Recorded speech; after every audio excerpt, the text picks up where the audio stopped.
We have a right triangle whose this side length is 5 units and this side length is 12 units. Then we have a semicircle inscribed inside this triangle in such a way that one corner of this semicircle is at this vertex of the triangle, and this side of the triangle touches the curved part of the semicircle at exactly one point. Our job is to find the area of this semicircle. So, can you solve it? What could be our starting point?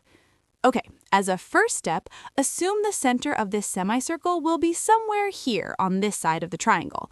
Now, let the radius of this semicircle be labeled as r, so this will be r. And if we draw this radius from the center to this point, then it will also be equal to r. Now think, what do we need? At the very least, we can try to find the hypotenuse, because we all know about the Pythagoras theorem, and always try to use it as soon as we see a right triangle. So consider this right triangle. If this is of length 5 units and this is 12 units, then what will be the length of the hypotenuse, which we label as h? Yes, right. It will be h equals the square root of 5 squared plus 12 squared, or 25 plus 144, or the square root of 169, which is 13. So the hypotenuse is of length 13 units. Great! Now what else can you see? Think harder. Let me tell you about a theorem of tangent and radius. A line to a circle, or a line that just touches the circle at one point, is always perpendicular to the radius drawn to the point of contact. So what will this angle be? Correct, it will be at a right angle. Nice! So we can observe that something is cooking up here, because we can again use Pythagoras' theorem on this right triangle. For that, we have this side length in terms of r.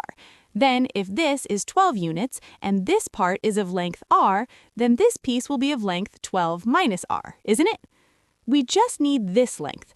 We know this is 13 units, but that alone would not give anything. We might need the length of this piece so that we can then find the length of this side of the triangle. For that, we will now look at a theorem called the two tangents theorem. If two tangents are drawn to a circle from a single external point, then these tangents will always be equal in length. Since this is 5 units, therefore this will also be equal to 5 units. Therefore, this will be equal to 13 minus 5, or 8 units. Use Pythagoras' theorem here to get 8 squared plus r squared equals 12 minus r whole squared. Expand this to get this. Oh look, r squared will get cancelled and we will be left with this. And thus, r equals 80 over 24, which simplifies to 10 over 3. And that's it. This problem was super cool. So good.